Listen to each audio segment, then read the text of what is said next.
Next one is LC oscillator. देखो LC oscillator का ये बड़ा बेसिक सा सर्किट है। आपने एलसी सर्किट पढ़ा था सीरीज वाला, ठीक है। एक पैरेलल वाला भी होता है जिसको एलसी ऑसिलेटर बोलते हैं। तो हम करते क्या है, यहाँ पे कैपेसिटर को चार्ज करते हैं। बड़ा बेसिक सा सर्किट है। कैपेसिटर को चार्ज करेंगे, जैसे यहाँ पे बैटरी लगाई है मैंने, तो इससे क्या होगा, ये स्विच क्लोज होते ही क्या होगा, कैपेसिटर चार्ज होना शुरू हो जाएगा। तो ये वाला सर्किट ऑन होगा, तो सिर्फ करंट यहीं घूमेगा, है ना।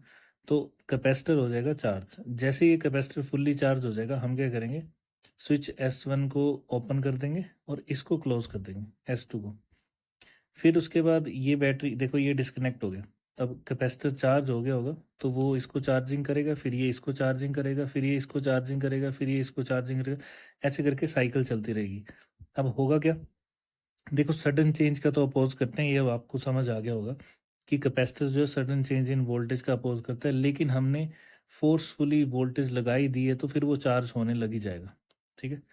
और ऑब्वियसली डीसी लगाई तो सडन चेंज तो हो ही नहीं रहा है, तो धीरे धीरे ये चार्ज हो जाएगा पूरा का पूरा। ऐसे ही इंडक्टर में क्या होगा, जैसे ही हम इस स्विच को ओपन कर देंगे, ये वाला क्लोज करते ही क्या होगा, चार्जेस यहाँ से चलना शुरू हो जाएंगे। क्यों, क्योंकि चार्जेस को दिखाई देगा यहाँ हाई पोटेंशियल है, यहाँ लो पोटेंशियल है।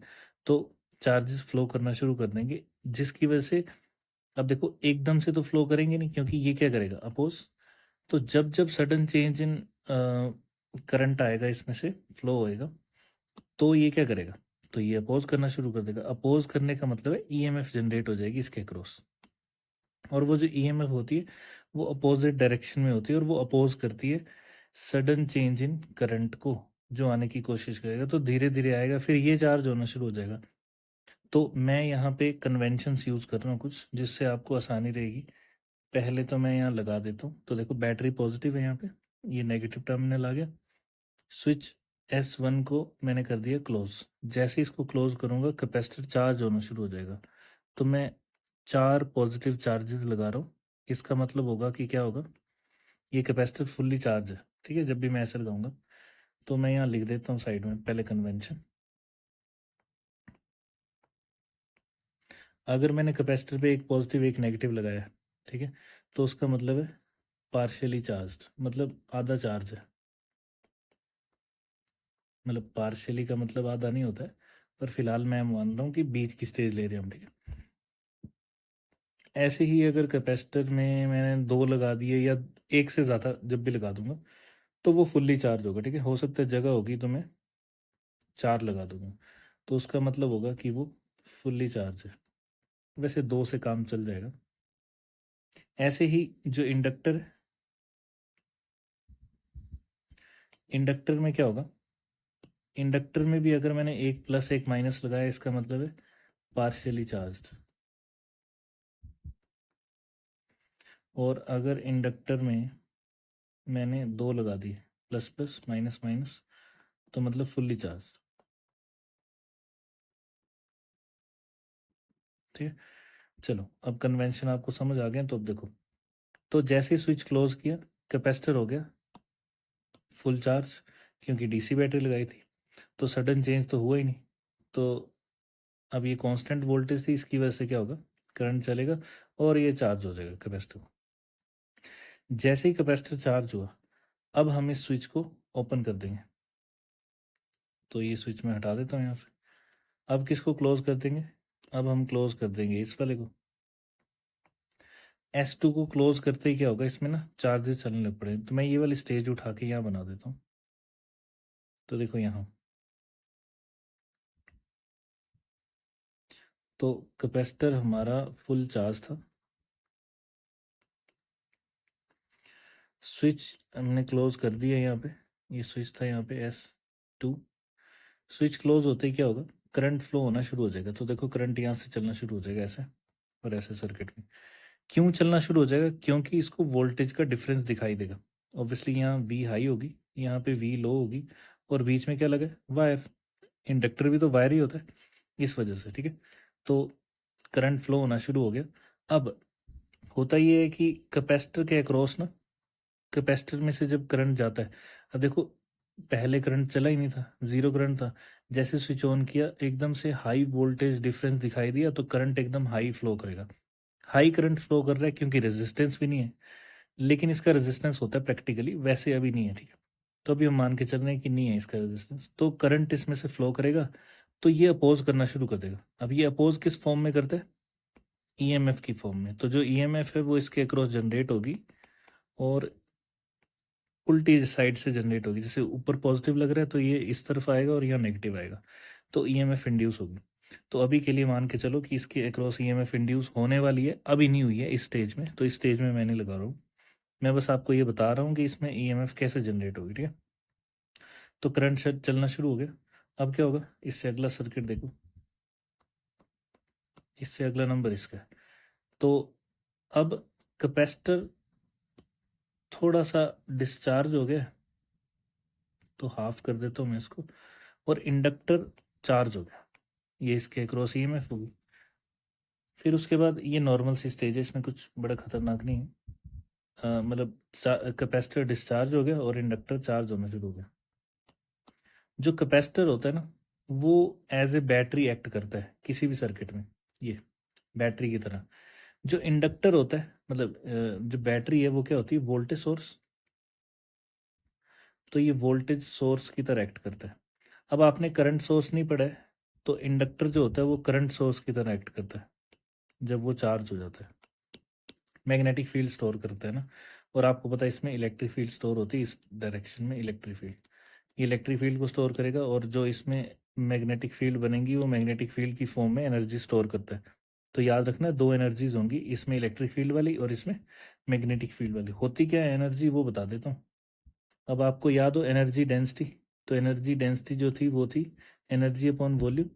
तो energy density is equal to half of epsilon naught E का स्क्वायर, अगर आपने लिखना है तो। ठीक है, ऐसे ही ये किस में स्टोर हुई? क्योंकि इलेक्ट्रिक फील्ड किस में स्टोर होती है? कैपेसिटर में। तो इलेक्ट्रिक फील्ड की फॉर्म जो वो कैपेसिटर में स्टोर हो जाएगी। अब आते हैं एनर्जी डेंसिटी फॉर इंडक्टर, तो वो होगी 1/2 ई की जगह बी स्क्वायर आ जाएगा और एप्सिलॉन नॉट की जगह म्यू नॉट आ जाएगा। तो ये है एनर्जी स्टोर्ड इन इंडक्टर। ये होगी तब स्टोर जब ये फुल्ली चार्ज होगा, ये भी और ये भी। जब कैपेसिटर फुल्ली चार्ज है तो ये होगा, जब इंडक्टर फुल्ली चार्ज है तो ये हो जाएगी। दोनों में से कोई एक होगी एक टाइम पे, जब फुल होंगे दोनों, है ना। तो दोनों में से एक फुल होता है एक टाइम पे, इसलिए ऐसा हो रहा है। वापस आ जाओ। तो आपने देखा कैपेसिटर चार्ज था, करंट चला, यहाँ से करंट इस तरफ को चला और इसने इंडक्टर को चार्ज किया, थोड़ा सा इंडक्टर चार्ज हो गया, थोड़ा सा कैपेसिटर डिस्चार्ज हो गया। अब कैपेसिटर बचा हुआ है अभी भी, तो अभी भी करंट को इंडक्टर लेता रहेगा, क्योंकि उसका काम है क्योंकि वो करंट को सडन चेंज ना करवाए, धीरे धीरे चेंज होना चाहिए, तो वो हो रहा होगा। और इस स्टेज में कैपेसिटर हो गया खाली, और सारा का सारा, सारी की सारी एनर्जी किस पे आ गई? इंडक्टर पे। अब ये इंडक्टर पे आ गई एनर्जी। अब क्या होगा? फिर से सेम प्रोसेस। अब sudden change in current zero हो गया, देखो कैपेसिटर खाली हो गया तो कोई करंट फ्लो नहीं कर रहा है, तो आई हो गया जीरो। बट क्या होगा? इंडक्टर इसका अपोज करना शुरू कर देगा। अब इंडक्टर अपोज कैसे करता है? अगर करंट जीरो हो तो इंडक्टर, अगर सर्किट कनेक्टेड है, जो कि सर्किट कनेक्टेड ही है अभी फिलहाल के लिए, तो सर्किट जब कनेक्टेड होता है ना, तो इंडक्टर फिर उसी डायरेक्शन में करंट फ्लो करवाने लग जाता है जिस डायरेक्शन में पहले हो रहा था। तो पहले किस डायरेक्शन में हो रहा था? Anti clockwise. तो अब भी एंटी क्लॉकवाइज ही जो करंट है उसको चलाना शुरू कर देगा, ठीक है। ये इंडक्टर के अंदर सेव्ड मैग्नेटिक फील्ड है जो ये करेगी, ठीक है। तो जो एनर्जी सेव की थी उसने वो चलेगी। तो इसकी वजह से क्या होगा? इंडक्टर डिस्चार्ज होना शुरू हो जाएगा और कैपेसिटर इस तरफ से चार्ज होना शुरू हो जाएगा, क्योंकि करंट इस तरफ आएगा। तो करंट इस तरफ आएगा मतलब चार्ज इस तरफ आएंगे, ठीक है। तो अब देखो ये चार्ज होना शुरू हो गया, ये चार्ज हो गया इस तरफ को, ये हाफ चार्ज हो गया, इंडक्टर हाफ डिस्चार्ज हो गया। तो ये नॉर्मल सी स्टेट है, अब आपको सब कुछ समझ आ गया। फिर उसके बाद क्या होगा? उसके बाद नीचे वाली स्टेज पे आ जाते हैं। उसके बाद देखो इंडक्टर क्या हो गया? पार्शियली डिस्चार्ज या फिर पार्शियली बचा हुआ है। अब इंडक्टर खाली हो जाएगा, अब कैपेसिटर फुल्ली चार्ज हो जाएगा इस तरफ।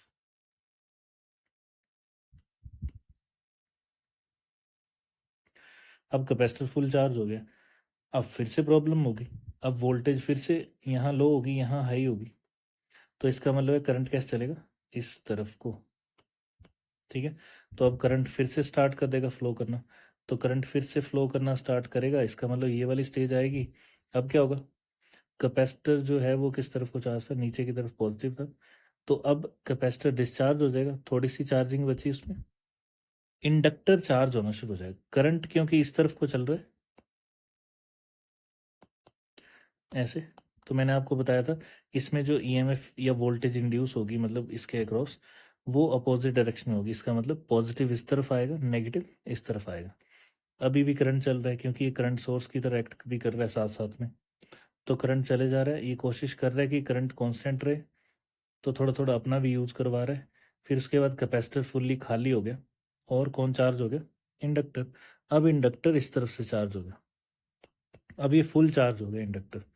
ठीक है। अब फुल चार्ज होने के बाद क्या होगा, जैसे ये फुल चार्ज हुआ तो अब ये फिर से करंट चलाना शुरू कर देगा, क्योंकि इसका काम है कि sudden change in current zero नहीं होना चाहिए। तो फिर ये इस तरफ को फिर से करंट शुरू कर देगा, तो फिर से करंट शुरू हो गया इस तरफ को। तो इसका मतलब कैपेसिटर कहाँ से चार्ज होना शुरू होगा, ऊपर की तरफ से। तो अगली स्टेज में कैपेसिटर थोड़ा सा चार्ज हो गया और इंडक्टर थोड़ा सा डिस्चार्ज हो गया। ठीक है। फिर उसके बाद क्या होगा, धीरे धीरे फिर से करंट और चलता जाएगा चलता जाएगा चलता जाएगा, और एक स्टेज आएगी जब इंडक्टर पूरा खाली हो जाएगा और कैपेसिटर फुल्ली चार्ज हो जाएगा। ठीक है। उसके बाद क्या होगा, उसके बाद कैपेसिटर थोड़ा सा डिस्चार्ज होगा, इंडक्टर चार्ज हो जाएगा, क्योंकि अब कैपेसिटर में ऊपर की तरफ से चार्जिंग हुई है, तो पॉजिटिव से करंट भी उसी तरह निकलेगा, तो करंट इस तरफ को चल पड़ेगा ऐसे। फिर उसके बाद क्या होगा, उसके बाद फिर से कैपेसिटर पूरा खाली हो गया, करंट रुक जाएगा, लेकिन इंडक्टर क्या करेगा, करंट को रुकने नहीं देगा, तो करंट वो खुद चला देगा। तो अब इंडक्टर ने करंट चला दिया। फिर उसके बाद क्या होगा, उसके बाद इंडक्टर जो है वो खाली हो जाएगा, कैपेसिटर दूसरी साइड से चार्ज हो गया, और ऐसे ही करते करते ये साइकिल हमेशा के लिए चलती रहेगी, जब तक कैपेसिटर जो है वो क्या नहीं हो जाता, फुल्ली डिस्चार्ज नहीं होता। अब प्रैक्टिकली क्या होता है, ये देखो ये पूरी स्टेज आ गई आपके सामने। प्रैक्टिकली हमारे पास ना कंडक्टर और इंसुलेटर, सॉरी, कंडक्टर और इंडक्टर जो है, कैपेसिटर और इंडक्टर जो है, इनको ये जो है वो प्रैक्टिकली क्या होते हैं, ये एरो भी यहाँ भी लगा देता हूँ। ये इनके साथ ना रेजिस्टेंस भी होता है, वायर में भी रेजिस्टेंस होता है, इसलिए एनर्जी लॉस होती रहती है। तो आपको बार बार इसको चार्ज करना पड़ता है, इससे, इसी बैटरी की हेल्प से। तो बार बार आप स्विच ऑन करोगे, यहाँ से करोगे, ऐसे करोगे, फिर से यही साइकिल चलती रहेगी। तो ये साइकिल बार बार घूमती रहेगी घूमती रहेगी। और मैंने आपको बताया आउटपुट हम कहाँ से लेते हैं, आउटपुट लेते हैं इंडक्टर के अक्रॉस। तो अगर आप ध्यान से देखोगे तो इंडक्टर के अक्रॉस यहाँ देखो, यहाँ वोल्टेज ज़ीरो है। ठीक है। यहाँ कुछ वोल्टेज इंक्रीज हो रही है, यहाँ वोल्टेज मैक्सिमम होगी, फिर उसके बाद यहाँ वोल्टेज डिक्रीज होगी, लेकिन पॉजिटिव ही होगी अभी भी। फिर उसके बाद यहाँ वोल्टेज ज़ीरो होगी, यहाँ वोल्टेज दूसरी डायरेक्शन में इंक्रीज हो रही है। तो ऐसे करते करते एक एसी की साइकिल बन जाएगी। एसी की साइकिल का मतलब है इस टाइप की इंडक्टर के अक्रॉस वोल्टेज आ जाएगी। आप ये कैपेसिटर के अक्रॉस भी ले सकते हो, कोई प्रॉब्लम नहीं है टाइम के साथ। ठीक है। बट वहाँ हमने खुद बैटरी लगा दी है जो अच्छे से चार्ज कर देगी कैपेसिटर को, तो ये प्रोसेस ऐसे ही चलती रहेगी। ठीक है। अब आ जाते हैं हम थोड़ा सा और आगे, कि ये जो एसी चलेगी उसकी फ्रीक्वेंसी क्या होगी। तो आपने रेजोनेंस सर्किट पढ़ा था, उसमें आपने फ्रीक्वेंसी निकाली थी कि F is equal to 1/2 pi under root of LC। ये वही फ्रीक्वेंसी है जो अब यूज़ होगी आपकी यहाँ पे। ठीक है। तो आप इसमें एल और सी की वैल्यू खुद पुट करके खुद फ्रीक्वेंसी जनरेट करके मतलब अपने अलग अलग तरीके की फ्रीक्वेंसी निकाल सकते हो। इसीलिए इसको एसी नहीं बोलते हैं, इसको ऑसिलेटर बोल देते हैं, और ना ही ये जनरेटर है। ठीक है। क्योंकि जनरेटर क्या होता है, जनरेटर ऐसा डिवाइस होता है जो मैकेनिकल एनर्जी को किस में चेंज कर देता है, इलेक्ट्रिकल एनर्जी में। ठीक है। ये हम क्या कर रहे हैं, एक टाइप से डीसी को एसी में चेंज करवाने की कोशिश कर रहे हैं, बट अपने हिसाब से। तो अपने हिसाब से हम फ्रीक्वेंसी निकाल सकते हैं।